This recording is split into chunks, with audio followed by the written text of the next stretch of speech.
Good evening and thank you for joining us. The Ford government has announced a three-phase plan to tackle Ontario's surgery backlog. That includes the use of private clinics. It's meant to lighten the load on the province's hospitals. As Siobhan Morris tells us, the move has sparked plenty of reaction. It's the change the government has been hinting at for months. When it comes to your health, the status quo is not working. Too many people are waiting too long.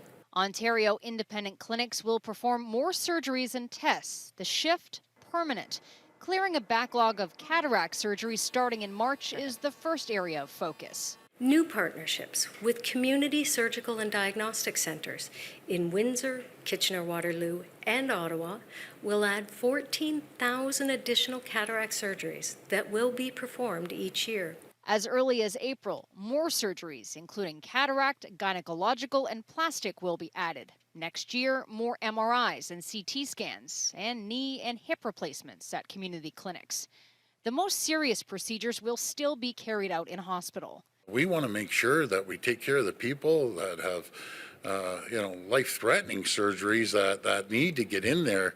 And the way we do it, we take the burden off the system by rerouting the patients. The worry from the opposition is that patients won't be the only ones rerouted. These changes mean more healthcare workers driven out of our hospitals. And let's be completely clear, Ford's privatization scheme will not reduce the wait times for surgeries, and it sure as heck won't fix our healthcare staffing crisis. The health minister says only that clinics must have a staffing plan when they apply to perform more surgeries. There's concern, too, about patients being upsold to a more expensive lens or joint. It's difficult to say no, especially if your doctor says, well, this is a superior product from what's offered in the publicly funded healthcare system. The government insists there are protections, though opposition parties don't feel they go far enough. If there are examples where someone was not given the option of the OHIP funded and only given the upgraded model, then they have the ability right now in the province of Ontario to ask for an investigation through the Ministry of Health. With the possibility of refunds.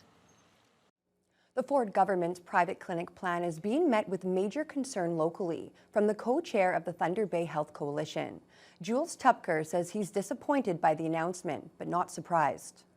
Announced back in February of last year, actually. Christine Elliott and Doug Ford said they were going to pass some of the work onto private clinics, and then they denied it. When we confronted them, they denied it. And they've been working for over a year, almost a year now, to try and bring it to fruition. And here it is. Here we are now facing the dilemma. The Thunder Bay Health Coalition has been advocating strongly against any further healthcare privatization, stressing that there are better ways to help the struggling system. Tupker believes creating better supports for those working in the public sector would be an important step. The wages, the staffing in the hospitals are going downhill. We know that. That's been known for a long time, especially the pandemic has forced a lot of, or basically brought a lot of nurses out of the system. And the other issue, of course, is funding. The workload is forcing nurses to leave because they just can't handle the work. And the wages are just not there to keep up. Bill 124 says, we love what you do, but we're not going to give you any more money for it. Tupker notes that hospital funding in Ontario is the lowest per capita of any province across the country. Thunder Bay City Council will hear a request tonight from the CEDC to commit $500,000 from the Commission's reserve fund to a planned veterinary program at Lakehead University. Even though the money comes from its own reserve, the CEDC needs to go through council because the amount is more than $100,000. LU is working to establish the VET program in collaboration with Guelph University. The CEO of the CEDC, Jamie Taylor, says the program will bring economic benefits to the region and address a crucial need. We're having to travel to different communities for vet services for their household pets. We're hearing that they're having to travel to the United States, but we're also hearing that that's starting to, or is impacting large animals, right? So there is a food security issue here that is underway, and this is a piece of the solution. Also on the agenda tonight is a recommendation that Council endorse a model from the Drug Strategy Network of Ontario. It focuses on reducing drug injuries and deaths across the province by incorporating prevention, harm reduction, and community safety initiatives. A Thunder Bay man has pleaded guilty to a single charge of impaired operation of a boat following a high-profile incident in the local harbor 3 years ago. 53-year-old Gary Wenzel appeared in court last week. The incident occurred on August 22nd of 2019 when the boat operated by Wenzel crashed into the break wall at around 11 p.m. First responders, including the Coast Guard, attended the scene and found 6 people with various injuries, who were then taken to hospital. Wenzel was later charged with 5 counts of impaired operation causing bodily harm and 5 counts of dangerous operation causing bodily harm. However, when the matter was finally resolved in court, Wenzel pleaded guilty to just 1 count of operating a boat with a blood alcohol level over 80 milligrams, and all other charges were withdrawn by the Crown. Wenzel was sentenced to 30 days in custody to be served intermittently and 12 months prohibition. He's also barred from operating a vessel for 1 year. Northwest Region OPP dealt with a pair of transport collisions yesterday that caused traffic delays along the Trans-Canada Highway. The first incident happened Sunday morning near Vermilion Bay. Fortunately, no other vehicles were involved as the transport apparently lost control and crashed into the ditch, spilling its load of packages. The driver sustained minor injuries and charges haven't been laid at this time. The highway was completely closed for several hours and then reopened to alternating traffic for most of the evening. The other transport crash occurred just east of Beardmore around noon yesterday. That incident on Highway 11 was also a single vehicle collision. OPP say there were no injuries to the driver. He's been charged with careless driving under the Highway Traffic Act. The winter road system is under threat in much of the region as warm winter weather means thinner ice and slower progress on building the critical road infrastructure. Fly-in First Nations throughout the north depend on the winter roads for delivery of building materials and other heavy supplies. Muskrat Dam's Roy Fiddler says most communities are still waiting for their ice roads to open. The sun is shining, the birds are singing, and it's like minus 12. And usually we should be at minus 25, minus 20. Usually works well for us, but it's been unusually warm. Raining at times, freezing rain. That's put everything like 2 or 3 weeks behind where we should be. Fiddler is in charge of building and maintaining about 80 kilometers of winter road, crossing land, Muskeg, and the Severn River to connect Muskrat Dam to other winter roads to the north and south. The whole network is critical for moving construction materials, heavy equipment, and essential supplies like fuel, which is very expensive to move by air. Fiddler says despite the dangers created by the warmer weather, he and his team are doing everything they can to make the roads passable by heavy vehicles before they run out of time. We've noticed over the years of doing this, like by February, the ground and water temperatures change to start thawing. So we only have like 2 or 3 weeks to, where we can build ice. Muskrat Dam First Nation is in better shape than most fly-in communities. The road there is now open to light traffic. 23 of the 27 communities on the winter road networks still have no traffic at all. Fiddler says his stretch of road still needs another 12 to 15 inches of ice before heavy trucks will be able to use it. And when that will happen depends on Mother Nature. Mount Baldy's highly anticipated new chairlift is now up and running. The $2 million project took nearly 3 years to complete, and hundreds of people flocked to the ski area this weekend to try it out. Jessica Clement reports. After 4 years and a number of delays, Mount Baldy ski area finally has a working ski lift again. It opened up to the public on Saturday afternoon, and residents couldn't wait to hop on and test it out. The avid skiers and snowboarders we spoke to said the new 4-seater chairlift makes it easier to access the rest of the ski hills runs compared to the T-bar that was previously used. I mean, a lot of people, it has kept them away, right? And it's frustrating. It's a hard learning curve on it. And you're holding up the line, you feel kind of guilty, right? Where now you just get on the chairlift and ride, and it's definitely a lot easier on the body. Oh yeah, you can get to the whole right side of the mountain. It's amazing. It's really nice because before with the T-bar, it was really hard to get up, especially on a snowboard. It took quite a bit of time to get, especially when these guys were younger, for them to learn the T-bar. It was pretty hard for them at first, so it took a little bit of time for them to learn it. But yeah, now we can all ride up together, so it's nice. Resident skiers weren't the only ones anticipating the new addition. Co-owner Dan Cardis says staff were relieved and excited when they got the call Friday night that the chairlift was good to go. It's just basically just like, oh, finally. It's been a long haul for all of us, and we've been working night and day on this, knowing that we had to have it happen the next day. We pushed it back a little bit till 1 o'clock, so it gave us a little bit of time.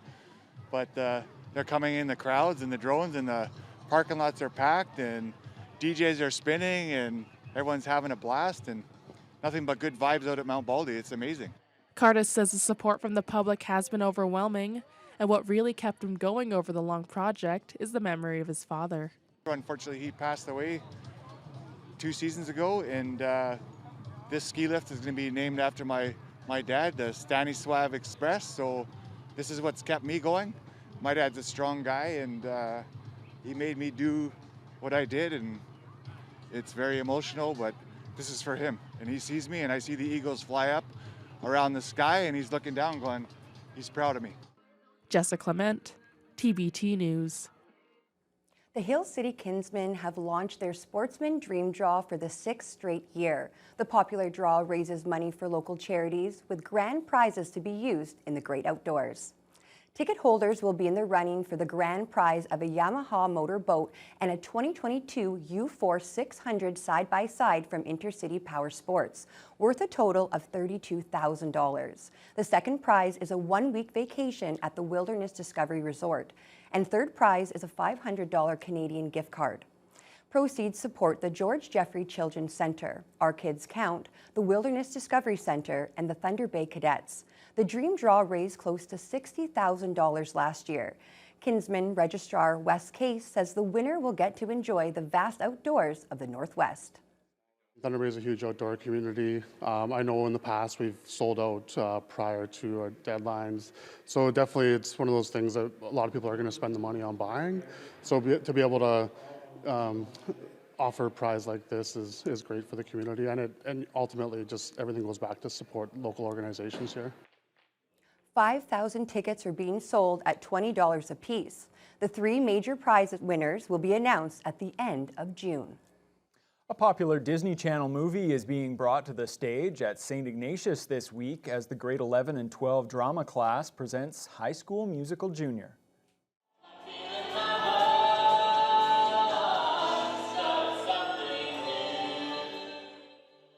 The show follows the students of East High as they deal with the ups and downs of high school and features all the catchy songs from the film. 35 students are involved in the production and have been working on the musical since the end of September. Performances for the general public will take place this Tuesday and Wednesday evening at 7:30. Drama teacher Amanda Camiso says the show is about being true to yourself, which is something she notes a lot of students can relate to. That's why we thought this was such a great show to choose for my students to do, because it's high school students playing high school students. So they can really relate to the characters in the show. And yeah, they've had a great time doing it. Proceeds from ticket sales go to support the U-Turn program at Sister Margaret Smith Center, which provides resources for those suffering from mental health issues. After not being able to have spectators last winter, the 2023 Ice Racing Series kicked off yesterday with more than 100 fans in attendance.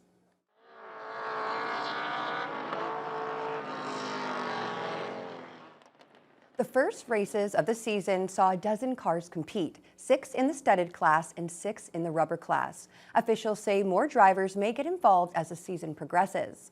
The races will happen every Sunday until March 12th at Mission Bay. The event is free for spectators, but monetary donations are appreciated. Auto Sport Club President Gary Adamko says after a tough couple of years, he's happy to have fans in attendance again. It's awesome because, 2021, the sport was completely shut down due to COVID-19. 2022, last year, We ended up doing a fun series of only, unfortunately, 3 events, and we didn't invite the public in. So to have this sport back open for the fans and for our membership, it's just awesome. We were really looking forward to getting this package up and running.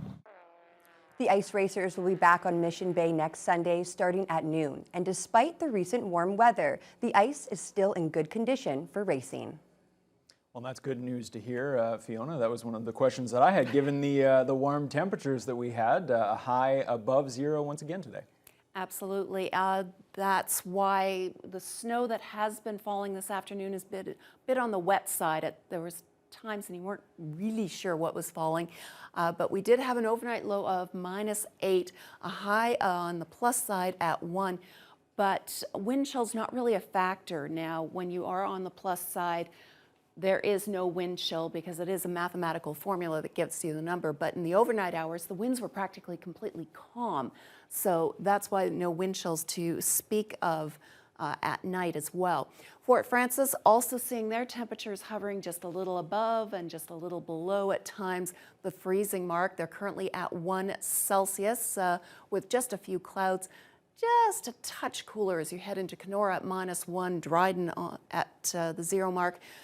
Red Lake currently at -3 and a wind chill of -8, but in the last couple of hours, they have developed light freezing rain in their part of the region. Pickle Lake and Armstrong both sitting on the freezing mark, as is Sioux Lookout at this time. Greenstone just below at -1. Light snow also just started a couple of hours ago there in Marathon. They're also sitting on the freezing mark, and Sault Ste. Marie 2 Celsius with a lot of cloud and brief periods of light rain for the last couple of hours. Now here in the city of Thunder Bay, we are going to drop down to the freezing mark. Wind chills could feel like -6, and we are going to see a little bit more snow. We could possibly see almost up to 5 centimeters overnight tonight, with the wind starting to pick up from the northeast, 15 to 30 kilometers per hour. And there is a little bit more on the way after tonight, but don't worry about the temperatures if you're enjoying the milder conditions, because those are going to stick around. And I'll have more details later on in the news hour. Okay, thanks a lot, Fiona. Well, a new survey from the Bank of Canada shows that consumers and businesses have begun to prepare for a looming recession. We'll have details as your Monday News Hour continues. Of course, everything costs more. We're trying to spend as little as possible.